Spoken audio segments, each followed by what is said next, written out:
L'objectif de cette petite leçon, ça va être de créer un jeu de ce type, donc un petit jeu de ping-pong, hein, avec une balle, une raquette sur laquelle rebondit la balle, et de créer ça sur Replit, en Python, en utilisant la librairie Pygame, et en faisant un petit peu de code objet. Je vous propose de commencer en dessinant un peu ce qui va se passer, simplement sur une feuille. Pygame, comme souvent en informatique, va nous proposer un repère, avec un axe des abscisses qui va de gauche à droite, en partant de 0, 0, enfin de 0, et un axe des ordonnées qui va de haut en bas. Nous, ce qu'on va devoir faire, c'est déjà créer une zone de jeu, qui aura donc une certaine largeur. A priori, ce qui est pas mal, c'est d'avoir une largeur de 400. Et puis une certaine hauteur, et en général, 200, c'est pas mal. Alors, c'est pas mal sur Replit, parce qu'on a une petite zone d'aperçu sur la droite, et ça permet d'avoir toute la zone de jeu visible, tout en ayant tout le code visible sur la gauche. Mais on va en faire des constantes de manière à ce qu'on puisse modifier ces valeurs ensuite si on veut avoir une zone de jeu plus grande. Donc qu'est-ce qu'on va devoir faire? On va devoir dessiner une raquette. Alors une raquette, ce sera simplement un rectangle. Quand on dessine un rectangle dans Pygame, on doit donner la coordonnée d'un point, les coordonnées d'un point, donc ici, abscisse 0, et puis ordonnée, ça va être quelque chose de variable, donc un certain y, qui sera un y du paddle, et puis il faudra donner une épaisseur. Alors l'épaisseur, ça pourrait être une constante de la classe raquette, et puis une certaine hauteur, qui sera aussi une constante de la classe raquette. Alors on va mettre tout ça un peu dans des constantes, de manière à ce que ce soit ensuite customisable. Et puis on va devoir dessiner une balle.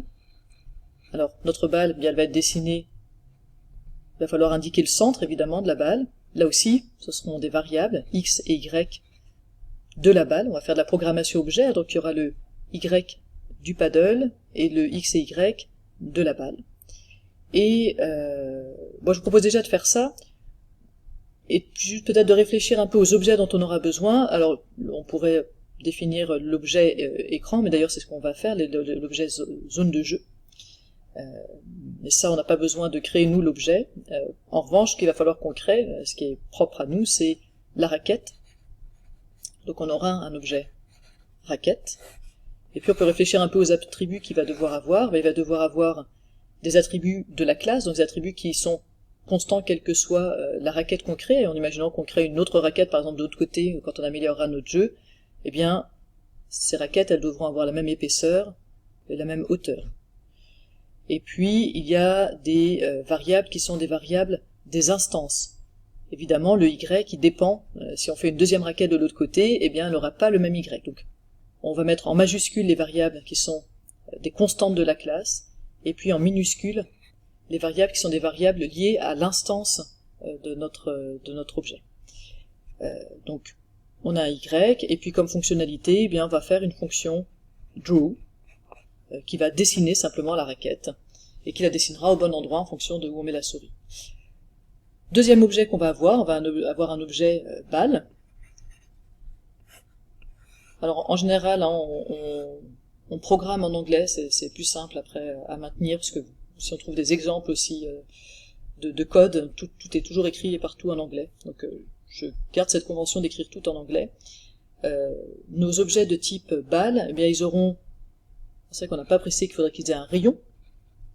Ça c'est une constante, c'est-à-dire que si je crée plusieurs balles, je veux qu'elles aient a priori toutes le même rayon. On pourrait rajouter qu'ils pourraient avoir une couleur. Pareil pour le paddle. Et puis surtout, il aura des attributs liés à chacune des instances, x et y, qui nous diront où ça doit être représenté sur le dessin. Pour l'instant, on voit ça, et évidemment, la même fonction draw. Voilà, alors on a un peu, comme ça, dépioté le projet. Ce qui est sûr, c'est qu'en informatique, de toute façon, on va pas écrire tout d'un coup. Hein, on va faire les choses de manière très progressive, très incrémentale. On va déjà créer la zone de jeu, vérifier que ça marche, puis peut-être juste dessiner un rectangle, vérifier que ça marche, ensuite créer les classes, etc. Ensuite ajouter du mouvement, ensuite ajouter du rebond, mais en tout cas on fait pas tout ça d'un coup et on teste très très très souvent.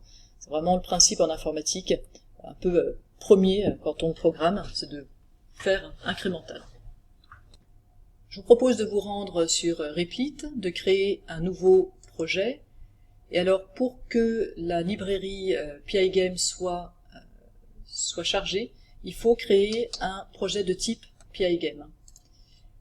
Donc je vous laisse créer un projet de type PyGame, je vous propose de l'appeler Pong.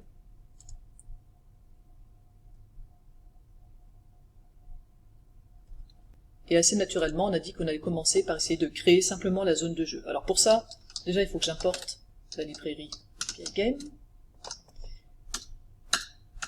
C'est souligné en vert parce que pour l'instant ce n'est pas utilisé, mais tout va bien jusque là. Et je vais donc créer une zone de jeu,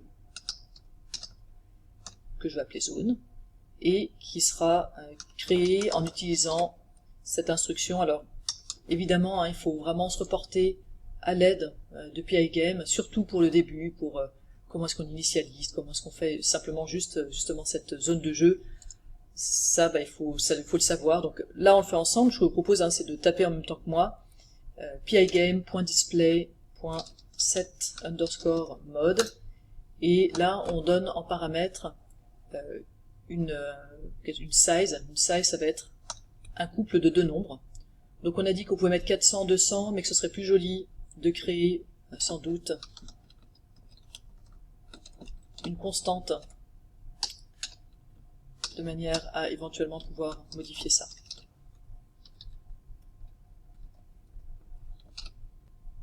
Une fois qu'on a fait ça, on va simplement mettre la zone en blanc, je vous propose. Et puis, pareil, alors déjà, comment on met en blanc? pygame.color, ça crée une couleur, un objet de type couleur, et là, on va lui demander de mettre en blanc. Ce que je vous propose, c'est aussi de mettre ça dans une constante, de manière à pouvoir changer plus tard, éventuellement, cette couleur.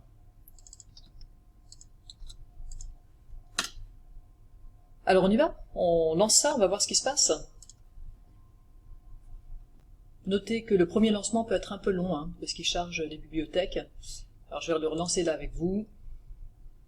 Et je ne sais pas si vous avez vu, on a deux problèmes. D'abord, le fond n'était pas blanc, il était gris. Puis le deuxième problème, c'est que la fenêtre ne reste pas ouverte. Alors je propose de résoudre les problèmes un à un. D'abord pour le fond qui n'est pas gris. Eh bien effectivement, PyGame ne dessine que si on lui dit. En fait, il faut lui dire de rafraîchir le dessin.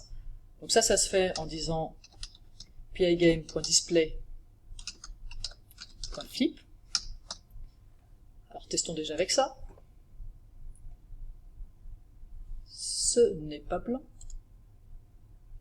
Ce n'est pas blanc, pardon, parce que j'ai mis flip et pas flip. Voilà. Ok, donc là c'était blanc, mais on n'a pas eu le temps de s'en rendre compte parce que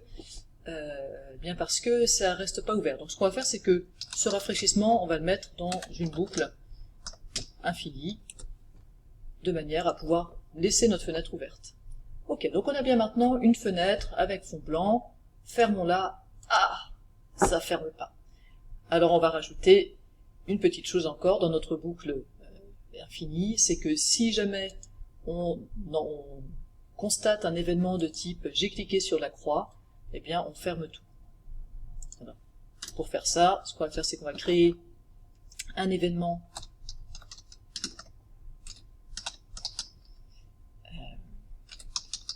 et ce qu'on va regarder, c'est si cet événement il est de type quitter. Donc il y a une constante qui existe dans PyGame qui reconnaît les événements de type quitter, c'est-à-dire des événements du type j'ai cliqué sur la croix ici.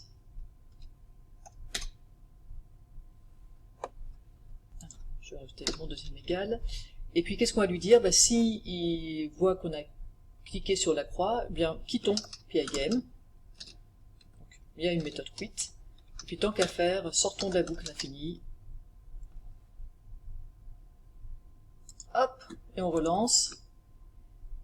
On a maintenant une fenêtre qui reste ouverte, et si on clique, elle se ferme et on quitte le programme.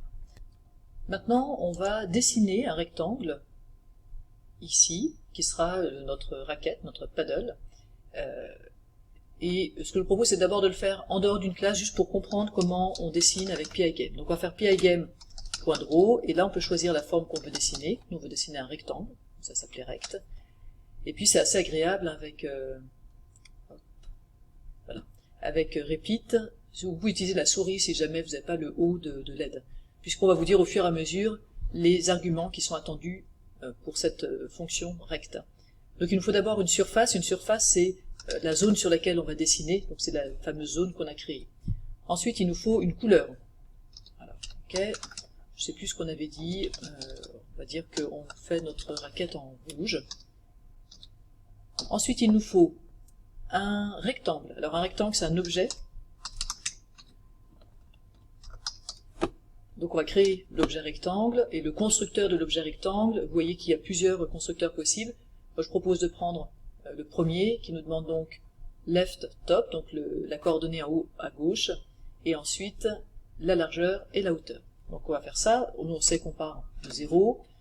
Pour la hauteur, pour l'instant, mettons en dur 100, il ne faudra pas que ça reste trop longtemps comme ça. On va mettre aussi pour l'instant l'épaisseur en dur, on va mettre une épaisseur de 10, mettons, et une hauteur de 30. Alors, ça sera peut-être un petit peu épais, peu importe. On continue, il nous manque une épaisseur et un border radius, mais vous voyez que ce sont qu'elles sont facultatives, ces paramètres-là sont facultatifs, donc on va laisser comme ça. Relançons notre programme, et voilà, nous avons notre raquette. On va donc mettre tout ça maintenant dans une classe. On va créer la classe paddle dont on avait parlé, et on va faire que ce soit la classe, on va créer une instance de cette classe-là, qu'on va appeler paddle aussi, hein, et on va lui demander de se dessiner elle-même. Alors, pour créer une classe, voilà, c'est pas très compliqué. Classe, ensuite le nom de la classe. Donc ici, nous, on a dit qu'on ferait une classe paddle. On va indiquer ensuite les variables, qui ne sont pas des variables, d'ailleurs les constantes de classe, donc les variables qui sont liées à tous les objets de la classe paddle, qui ne seront pas liés aux instances, mais bien à tous les objets de la classe paddle. Donc nous, on a dit qu'on aurait, chaque fois qu'on crée des raquettes, une hauteur, par exemple, de 30, et puis une épaisseur, une largeur, comme vous voulez, de 10. On avait dit aussi qu'on ferait une couleur. Donc notre couleur, on a dit que ce serait au rouge. Donc ça pourrait être une variable d'ailleurs de l'instance, hein, on pourrait tout à fait choisir que ça soit quelque chose qui soit modifiable, que les raquettes soient pas toutes de la même couleur, mais mettons que là, pour l'instant, on va dire que c'est une variable de tous les objets de type paddle. Et puis pour les variables qui sont des variables des instances, on va faire ça dans le constructeur. Alors pour faire un constructeur d'un objet en Python, il faut instancier une fonction init qui s'écrit comme ça, underscore underscore init underscore underscore, qui prend comme paramètre self. Self, c'est justement l'instance sur laquelle on est en train de travailler, l'instance qu'on est en train de créer. Et puis, cette instance-là, elle va avoir un certain y, pardon, que pour l'instant, je vais mettre, ce que je propose, c'est de le mettre au milieu de l'écran, donc on va faire un hscreen divisé par 2. Alors en principe, hscreen, c'est une variable qui vient de l'extérieur, qui n'est pas locale dans la méthode, qui vient de l'extérieur, donc il faudrait, mais j'ai l'impression que ça marche quand on ne le fait pas, donc on va quand même le mettre, déclarer que c'est une variable globale, qui donc n'est pas locale à la méthode. Alors je pense que c'est surtout important si on gère plusieurs variables qui ont le même nom, localement et extérieurement. Ben voilà, on a créé notre classe paddle, et maintenant, ce qu'on voudrait, c'est créer une méthode, draw, hein, c'est ce qu'on avait dit, et cette méthode draw, elle va faire exactement ce qu'on faisait, donc on va copier-coller, hein, on va copier-coller ici ce petit bout de code.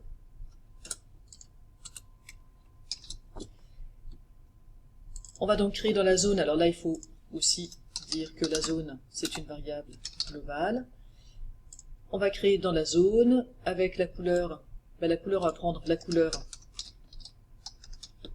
Alors on peut mettre self.color, hein, puisque c'est la variable est associée à chaque instance. On peut aussi mettre paddle.color, puisque c'est associé à la classe en général. On va créer un rectangle. 0, on peut le laisser en dur. Par contre, le 100, bien, ce sera le Y de mon instance, de mon objet. Le 10, c'est évidemment l'épaisseur. Et le 30, c'est la hauteur. Alors, on me fait remarquer que self n'a pas été défini. Et en fait, chaque fois qu'on crée une méthode dans un objet, on doit avoir self en paramètre. Self, ça fait donc référence à l'instance sur laquelle la méthode sera appelée. Hop, ici il manque un petit S. Donc qu'est-ce que je vais faire maintenant? Je vais créer un nouveau paddle. Donc là aussi ça se fait tout simplement. Comme mon constructeur ne prenait pas spécialement de paramètres, à part le self qui est obligatoire, qui donc se précise pas au moment où on construit l'objet, je vais juste faire paddle égale paddle, et paddle.draw. Alors, essayons ça. Ça a l'air de bien marcher. Donc, ce que je vous propose, c'est qu'on mette ce paddle en mouvement, et pour ça, on va repartir sur le dessin. Donc, comment est-ce qu'on peut mettre notre paddle en mouvement? L'idée, ça va être de changer le Y et de mettre le Y à la hauteur de la souris. Alors, la souris, elle pourrait être plus loin, il n'y a pas besoin qu'elle vise exactement cette zone-là, mais quel que soit l'endroit où est notre souris, ce qu'on va faire, c'est que notre Y sera à la hauteur de la souris. Alors on pourrait aussi dire que, par exemple, la souris, ça devrait être le milieu, et donc notre Y, ce serait la hauteur de la souris, plus, hop, plus la moitié de la hauteur du paddle, quelque chose comme ça. Bon, on peut faire ça, si vous voulez. Je vous propose de faire ça, donc, notre Y, on va le modifier au fur et à mesure, et il va toujours valoir la hauteur de la souris actuellement, plus une demi-hauteur de la raquette. Alors, pour ça, dans le draw, je vais mettre à jour mon self.y, et ce que je vais dire, c'est que self.y, on a dit que ce serait la hauteur de l'endroit où ma souris. Alors, pour trouver la hauteur de l'endroit où ma souris en ce moment, je fais pigame.mouse.getPosition, il est là, et puis getPosition me renvoie un tableau avec X et Y. Moi je vais récupérer la deuxième coordonnée, la coordonnée en Y, donc je vais faire ça, et puis on a dit qu'on rajouterait, alors rajouter, comme l'axe des ordonnées il va vers le bas, en fait c'est soustraire h sur 2 pour remonter, donc moins self.h sur 2. Allons-y, tentons ça. Et il se passe rien. Alors pourquoi il se passe rien? Parce que on ne fait que dessiner qu'une seule fois. On n'a pas dit qu'il fallait mettre à jour le dessin. Donc, on va mettre à jour le dessin. Et pour ça, il faut que notre paddle.draw il soit dans la boucle infinie. C'est parti. Alors, c'est pas mal. Il bouge, mais je ne sais pas si vous voyez ce qui se passe. Est-ce que vous comprenez ce qui se passe? Mais en fait, on est en train de redessiner effectivement différentes raquettes, mais sans avoir effacé les précédentes. Donc il va falloir, avant de dessiner une nouvelle raquette avec la nouvelle position, eh bien évidemment effacer la précédente. Alors comment on va faire ça? Tout simplement, l'idée ça va être de dessiner le rectangle, mais dans la couleur du fond. Comme ça, ça l'efface. Donc on redessine le rectangle actuel dans la couleur du fond, et ensuite seulement on redessine le nouveau rectangle. Ici ça veut dire que je vais simplement faire un copier-coller. Avant d'avoir changé le self.y, je dessine le rectangle avec le précédent self.y, mais pas dans self-color, mais dans color screen, que je peux mettre d'ailleurs en variable globale tant que j'y suis. Allez, c'est parti. Et là, on a bien des rectangles qui se dessinent après avoir effacé le précédent rectangle. Alors vous pouvez rajouter par exemple une condition, dire que si la souris est trop basse, au pire de toute façon au plus bas, notre self.y, ça serait la hauteur moins la moitié de la hauteur du paddle, quelque chose comme ça. Donc, je vous laisse rajouter ces conditions si vous le souhaitez, à titre d'exercice. Nous, ce qu'on va faire maintenant, c'est passer à la balle pour gérer les mouvements de la balle et les rebonds. Il me semble que c'est plus intéressant, je pense que là vous avez tout ce qu'il faut pour ensuite gérer c'est des conditions meilleures pour la requête. Pour la balle, ce que je vous propose, c'est de partir tout de suite sur la création d'une classe balle. Je crois que vous avez compris qu'on va avoir les variables qui sont liées à la classe, donc pour nous le rayon, par exemple, de la classe, qu'on va mettre à 10. On va avoir la couleur,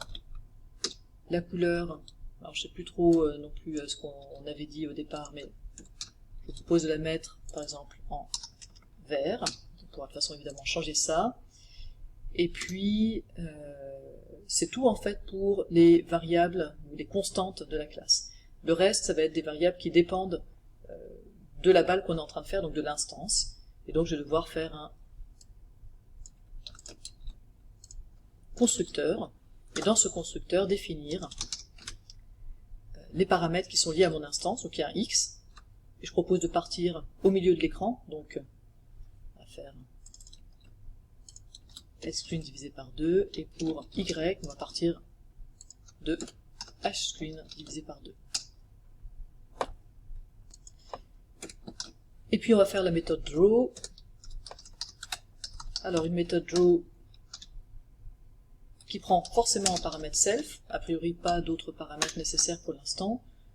Et qu'est-ce qu'on va demander? On va demander de dessiner un cercle. Et à nouveau, on est bien content d'avoir l'aide de Replit. On a besoin de la surface, bien on va mettre notre zone. On a besoin d'une couleur, on va mettre la couleur de la balle. On a besoin ensuite d'un centre, le centre du cercle. Alors ça c'est... alors attention, on veut des coordonnées, donc il faut créer le point de coordonnées x, self.x, self.y. Ensuite on a besoin d'un rayon, ça c'est notre variable de classe R, et le reste est facultatif, il est mis à 0 par défaut. Ceci dit, nous on va le mettre puisqu'on aimerait bien peut-être que la balle soit remplie, et donc on va mettre un remplissage, une épaisseur de crayon, du rayon, comme ça elle sera entièrement remplie. Ok? Alors on va créer notre balle. Et puis, dans notre boucle infinie, on va dessiner notre balle. Alors c'est parti. Et voilà, on a notre balle. Il faut maintenant qu'on mette notre balle en mouvement. Je vous propose de commencer simplement en mettant la balle en mouvement vers le bas, c'est-à-dire en augmentant son Y. Donc qu'est-ce qu'on va faire? Justement, on va incrémenter le Y au fur et à mesure. Donc Y plus 0.1, Y plus 0.2, etc. Et donc ça va me redessiner, je vais redessiner à chaque fois des balles avec un Y qui aura augmenté. Alors, faisons ça. Donc avant de dessiner mon cercle, ce que je vais faire, c'est que je vais mettre à jour Y en disant que c'est la valeur précédente de Y plus 0.1. Allez, c'est parti. On a bien une balle qui bouge, et comme tout à l'heure pour le paddle, vous l'aviez peut-être anticipé, il faut d'abord effacer la balle précédente, sinon on a les balles qui se superposent les unes aux autres. Et donc, je vais d'abord, dans la couleur de fond, la couleur du screen, je vais redessiner ma balle, comme ça la fait apparaître en blanc, de certaine manière ça l'efface, puis je mets à jour mon Y, puis je redessine une nouvelle balle. Allez.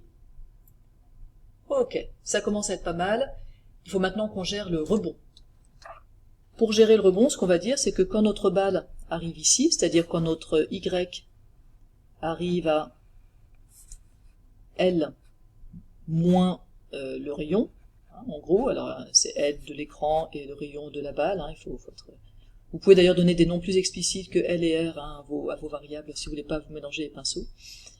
Quand on arrive ici, eh bien ce qu'il faudrait c'est qu'elle reparte dans l'autre sens. C'est-à-dire qu'au lieu de rajouter 0,1, d'aller de 0,1 à 0,1, on va retrancher de 0,1 en 0,1.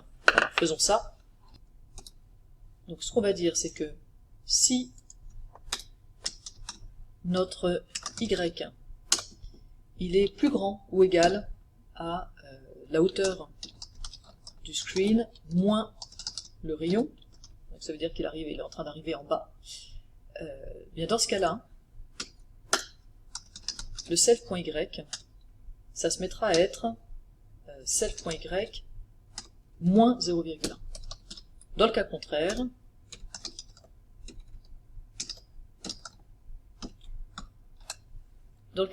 on fait self.y plus 0,1. Alors là, vous anticipez peut-être qu'il va y avoir un petit problème, mais je vous propose de le lancer pour se rendre compte de ce qui se passe.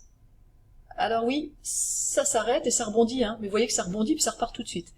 Parce que dès qu'on n'est plus dans cette condition, ben on recommence à rajouter des 0,1. Alors là, une des manières de résoudre cette difficulté, ce serait de rajouter un incrément en tant que variable. Par défaut, c'est plus 0,1, mais quand on arrive dans le cas où on déborde de l'écran, eh bien, cet incrément, il passe à moins 0,1, et il reste comme ça jusqu'à ce qu'on lui dise de changer. Donc, je vais enlever tout ça.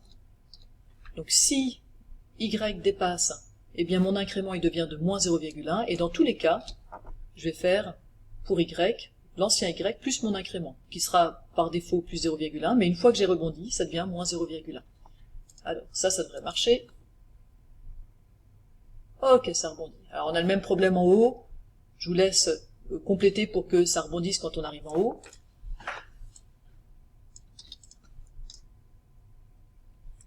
Je pense que vous avez eu l'idée, hein, que l'idée c'est que quand y devient plus petit qu'un rayon, donc c'est qu'on est en haut, eh bien il faut qu'on repasse à un incrément de plus 0,1.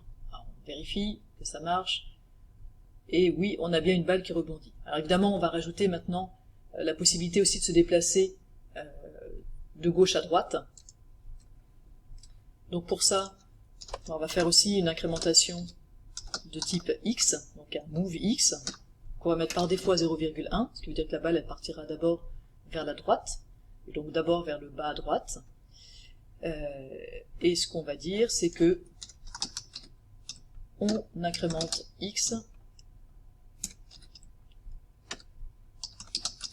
de move x à chaque redessin.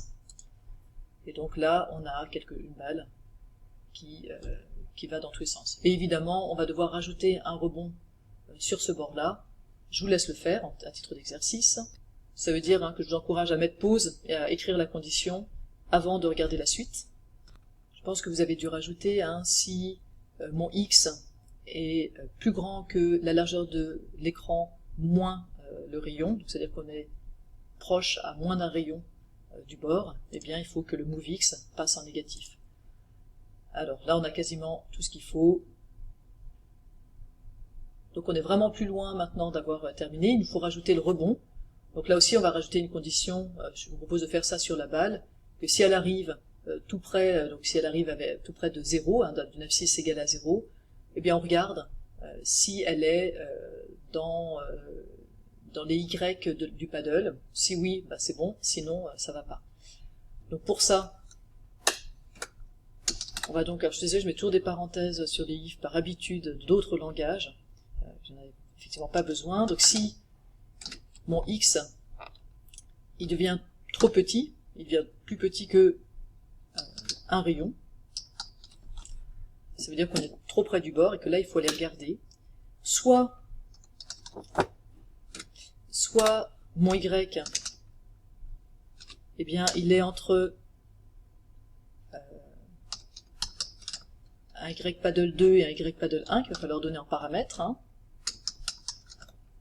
Donc on va donner en paramètre du draw le plus bas point de la raquette et le plus haut point de la raquette. Donc soit il est bien entre les deux, et dans ce cas-là, parfait. Dans ce cas-là, on a gagné, on va rebondir. Donc on va repartir de l'autre côté, on va faire un self-move x égale 0.1, et je vous propose de marquer un print rebond. C'est là qu'on pourrait gérer aussi que le score augmente, quelque chose comme ça. Et puis sinon on a perdu, alors ce qu'on peut faire, c'est qu'éventuellement on reparte du milieu de l'écran. Donc on mettrait on partirait ici du milieu de l'écran, et puis on pourrait écrire perdu. Alors tout ça, ça suppose que donc la méthode draw, elle sache où est le paddle, à quelle hauteur il est, donc ça suppose qu'on lui donne un argument paddle 1 et un argument paddle 2. Donc ici, quand on la dessine, il faut lui donner maintenant deux paramètres, hein, le paddle, donc qui sera, pour le paddle du haut, c'est le paddle point y plus la hauteur d'un paddle divisé par 2.